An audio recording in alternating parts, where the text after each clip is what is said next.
Existem muitos que dizem assim, não, eu não vou mais cultuar porque Deus já está no meu coração, a minha igreja é o meu coração. Mas eu te pergunto, onde é que fica aquele versículo que está na Bíblia em que o apóstolo Paulo fala aqui, para a nossa edificação é necessário que haja salmos, é necessário que haja palavra, é necessário que haja oração, é necessário que haja língua, é necessário que haja revelação, é necessário que haja ensino. Onde é que achas que se encaixa essa palavra?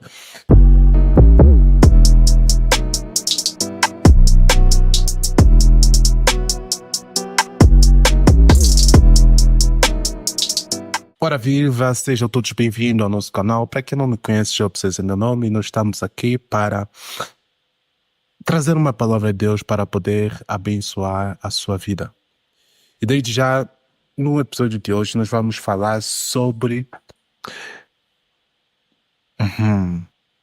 o apetite espiritual. Dizia eu nos episódios passados que existem, no primeiro episódio, aliás, tem um parágrafo, primeiro parágrafo mesmo desse capítulo, sobre os 4 apetites, e o autor fala assim: todo ser humano é constituído por 4 apetites: espiritual, fome de alimento, ganância ou fome de poder, e também o apetite sexual. Mas acontece que desses 4, 3 são para a carne e somente um, é para mantermos conexão com Deus. Por isso nós precisamos ter em conta que no dia de hoje nós vamos voltar ao livro de Gálatas, capítulo 5. Nós estamos no livro de Gálatas, capítulo 5, deixa-me só abrir aqui. Gálatas, capítulo 5, do versículo 16, já confirmo aqui. 16, exatamente. Versículo 16, que diz assim, a versão que me acompanha. Mas antes disso, curta, comenta, partilha para que mais pessoas possam ser alcançadas, porque o YouTube entende que quanto mais pessoas curtirem, comentarem e partilhar, mais pessoas nós poderemos atingir e assim também vamos poder abençoar mais vidas. Que Deus te abençoe por isso e muito obrigado pela sua audiência. Agora vamos para a leitura. Gálatas 5, versículo de número 16. Diz assim: digo, porém, andai no Espírito e não cumprireis a concupiscência da carne. Algumas traduções dizem: pois vos digo, andem em espírito para que não obedeceis os desejos da carne. Porque a carne cobiça contra o espírito, ou a carne luta contra o espírito, e o espírito contra a carne. E este opõe-se um ao outro para que não façais o que quereis. Palavra do Senhor. Querido Deus e Pai, obrigado, Senhor, por esta dádiva, obrigado, Senhor, por esta oportunidade, por tudo quanto o Senhor tem feito, fez e ainda fará. Deus, nós queremos neste dia, neste momento, pedir para que o Senhor venha abençoar.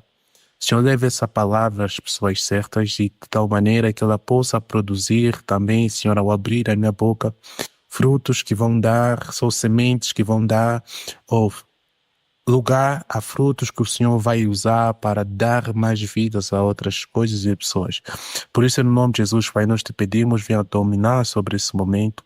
Toma-me nas tuas mãos, usa-me como instrumento nas tuas mãos. Deus, a tua palavra já é abençoada, então usa a minha boca para abençoar mais pessoas. Usa-me com intrepidez, com força e autoridade que há em nome de Jesus, de tal maneira que mais pessoas, Senhor Jesus, possam ser alcançadas por intermédio dessa série e transformada. Nós oramos com fé, em tudo nós agradecemos. Amém. Bem, como dizia bem a princípio na minha introdução, nós somos constituídos em 4, existem 3 desejos que simplesmente trabalham a carne e apenas um desejo que trabalha o espírito.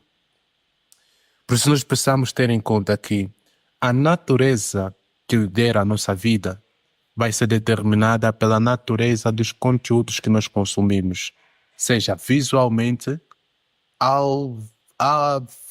visualmente, auditivamente, em si mesmo assim que se fala, e também É, como diz essa palavra, se os seus olhos forem bons, todo o seu corpo estará iluminado de luz. E diz também a palavra de Deus, seja pronto para ouvir, tardio para falar, tardio para se irar e nunca julgar. O que significa que toda a palavra que nós obtemos, dizia eu no episódio passado, apóstolo Paulo nos chama a atenção que precisamos pensar, julgar de acordo à palavra e só depois dar um fim se vamos reter ou não. Mas aqui falando especificamente do apetite espiritual, o que é exatamente o apetite espiritual? O apetite espiritual são todas as necessidades espirituais que nosso espírito precisa, que são jejum, oração, comunhão, louvor, adoração e o Kadosh, que é a separação para a obra divina que Deus quer que nós compramos nessa terra. E com base nisso nós vamos voltar em João 1,12, né? João 12 nos ensina que todos nós podemos até estar nesse mundo, mas nem todos nós somos filhos de Deus, espiritualmente falando. Por quê? Somente isso está lá em Romanos, que Deus diz que a todos quanto receberam, deu-lhes o poder de ser feito filho de Deus. A todos quanto receberam quem? A Jesus. E hoje em dia nós vivemos num mundo em que tem pessoas que podem até estar na igreja, mas nunca aceitaram Jesus. E temos também pessoas, ou seja, desde o momento que nós não aceitamos Jesus, nós ainda somos criaturas de Deus. E desde o momento que nós aceitamos Jesus como nosso Senhor e Salvador, automaticamente deixamos de ser criatura e nos tornamos filhos. Por isso nós precisamos ter em conta que a nossa vida ou a liderança da nossa vida, ela vai ter que estar solidificada em alguma coisa, ou em Deus Todo-Poderoso, ou em outros deuses. A escolha é completamente sua. E para nós não temos que nos alongar muito, porque nós já vimos que a única maneira de nós vencermos as coisas da carne, os desejos da carne, é obedecendo ao que o Espírito fala, tal como está escrito aqui, né?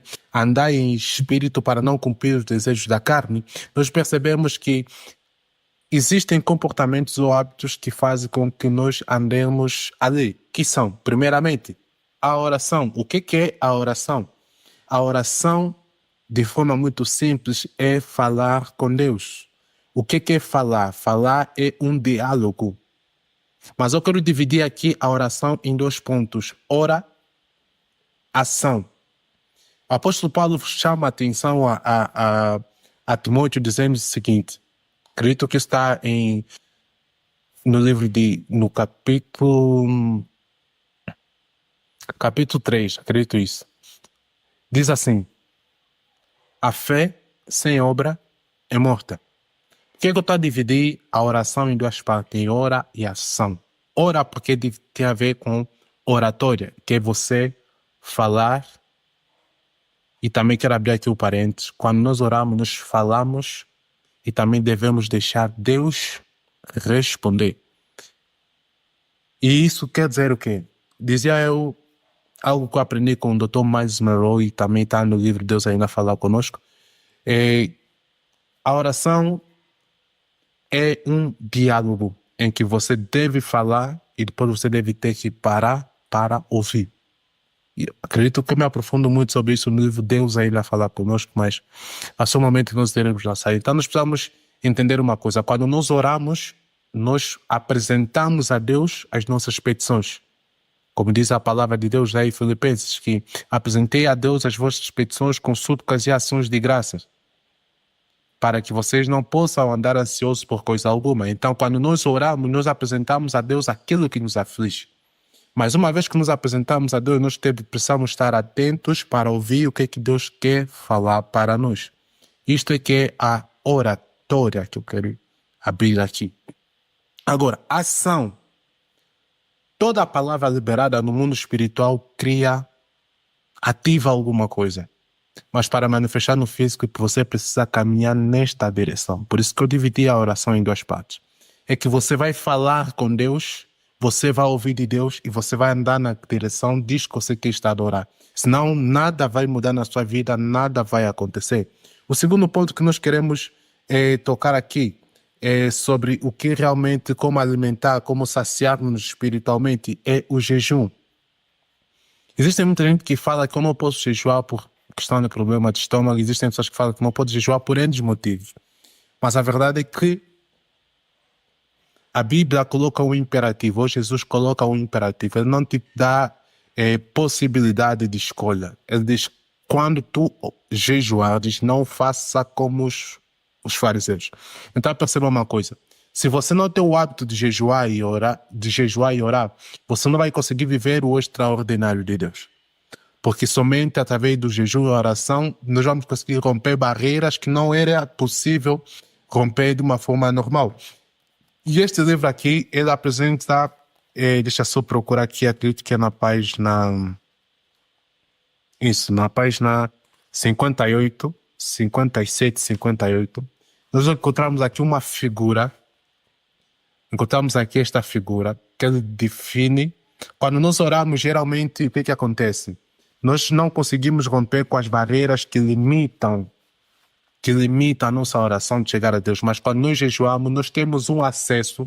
Aqui o autor ele tem um parágrafo que diz assim, que quando nós oramos, jejuamos, nós temos um canal que nos dá um acesso direto a Deus que ninguém mais consegue ter. Então, somente isso é possível obter através do jejum e oração. Então, como diz Jesus, este tipo ou esta casca de demônio só sai com jejum e oração. Terceiro hábito que nós precisamos ter para saciar-nos espiritualmente e não nos deixar vencer pelos desejos da carne é através da palavra de Deus. Não existe outro caminho, não existe outra forma de Deus falar que não seja pela sua palavra. Como diz o pastor Michael Todd, se você não abrir a Bíblia, Deus não fala contigo. Não é possível Deus falar contigo. Então nós precisamos perceber que isso é uma via de mão tripla. Jejum, oração, estudo da palavra é você romper com tudo aquilo que nunca seria possível você conseguir romper pela tua própria sabedoria. E o quarto é a comunhão. Nós só vamos conseguir vencer os desejos da carne e saciar o nosso apetite espiritual quando nós temos a comunhão. O que é a comunhão? É o hábito de cultuar. Existem muitos que dizem assim, não, eu não vou mais cultuar porque Deus já está no meu coração, a minha igreja é no meu coração. Mas eu te pergunto, onde é que fica aquele versículo que está na Bíblia em que o apóstolo Paulo fala aqui? Quando nós quando estamos em comunhão, para a nossa edificação é necessário que haja salmos, é necessário que haja palavra, é necessário que haja oração, é necessário que haja língua, é necessário que haja revelação, é necessário que haja ensino. Onde é que achas que se encaixa essa palavra que o apóstolo Paulo chama a atenção a todos nós que somos cristãos? Eu já cheguei de pensar, inclusive eu também já fiquei um bom período sem comunhão, sem comungar. Por quê? Porque eu achava que o simples fato de ter aceito Jesus como meu Senhor e Salvador, estando em qualquer lugar do mundo, estando em casa como não, eu serei fervoroso, eu estarei a me edificar. Eu posso até estudar, jejuar e fazer as outras coisas que nós mencionamos ali atrás, mas se você não tem a comunhão, existem coisas que não vão conseguir romper. Por isso que também aquele exemplo como se diz? O exemplo da fogueira. Por exemplo, numa fogueira são várias lenhas que juntas mantêm uma chama grande. Mas desde o momento que nós retiramos uma das lenhas e colocamos de lado, automaticamente, a curto, médio e longo prazo, essa lenha, essa brasa vai se apagar. Por quê? Porque a brasa só consegue se manter firme quando ela está em união. E é assim que acontece também a nossa vida espiritual. Nós só vamos conseguir experimentar grandes níveis de comunhão com Deus quando nós realmente vivemos em comunhão com os irmãos. Então, para esse episódio, acredito que é tudo que nós tínhamos para dizer. Lembrando que não esqueça de adquirir o livro, está disponível na Amazon. Você pode oferecer como prenda de Natal para seus amigos, seus familiares e todo aquele que você que Deus está a colocar agora no seu coração. Porque acredito que muitas das vezes nós, quando às vezes estamos a ouvir uma palavra, temos sempre a tendência de falar, não, essa palavra é para fulano. Então, já que essa palavra é para fulano, pega esse link, reencaminha, partilha com todos os teus amigos, comenta o que você está a entender, quais são as tuas dúvidas, e vamos todos juntos viver isso que a Bíblia que nós acabamos de aprender hoje, que é a comunhão. A comunhão é quando há partilha de palavra, partilha de ensino, a oração, a salmos e outras coisas. E também, lembrando que também estamos a precisar, queremos reativar com o canal de Encontradamente, mas para isso vamos precisar do apoio e do auxílio de cada um de vocês. Então, tem aqui os contactos, entre em contato se quiseres ser o parceiro, se queres também fazer uma doação ou ser nosso parceiro, o nosso mantenedor. Então, que Deus rica e poderosamente abençoe. Eu espero por você no próximo episódio. Em nome de Jesus, Deus te abençoe. Amém.